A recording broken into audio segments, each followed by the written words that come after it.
بسم اللہ الرحمن الرحیم۔ السلام علیکم۔ امید کرتی ہوں آپ سب خیر و عافیت سے ہوں گے۔ آج کا موضوع ہے بانجھ پن، اولاد کا نہ ہونا۔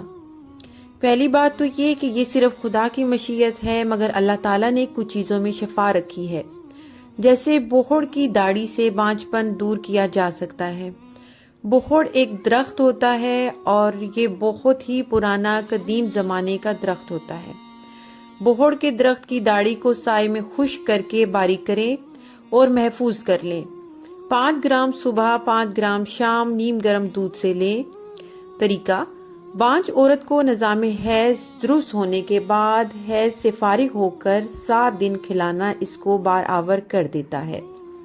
نوٹ: معمولی چیز سمجھ کر فائدہ نہ اٹھانا کم عقلی ہے۔ دنیا میں دوائی کے لحاظ سے ایک گھاس کا تنکا اپنی جگہ پر سونے کے کشتہ کی حیثیت رکھتا ہے۔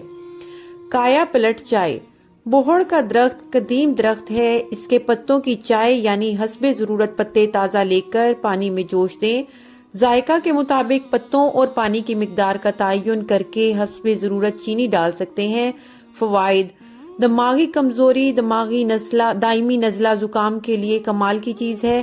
اولاد کے لیے انبیاء کرام کی دعاؤں کو اپنا معمول بنائیں، جیسے کہ ربی حبلی من الصالحین، سورہ صف کی یہ آیت ہے۔ اس کے علاوہ ربی لا تذرنی فردا وانت خیر الوارثین، اس کو چلتے پھرتے پڑھتے رہیں۔ نماز کے بعد اپنا معمول بنائیں۔ صدقے کو اپنا معمول بنائیں۔ نمازیں پڑھیں۔ تہجد کی دعائیں ناممکن کو ممکن بنا دیتی ہیں۔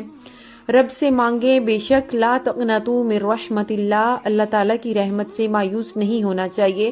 اللہ تعالیٰ بڑھاپے میں بھی اولاد سے نواز سکتے ہیں۔ ویڈیو پسند آئے تو پلیز چینل کو لائک اور سبسکرائب کرنا نہ بھولیں۔ بیل نوٹیفیکیشن کو آن کر دیں تاکہ میری ہر آنے والی ویڈیو آپ تک پہنچ سکے۔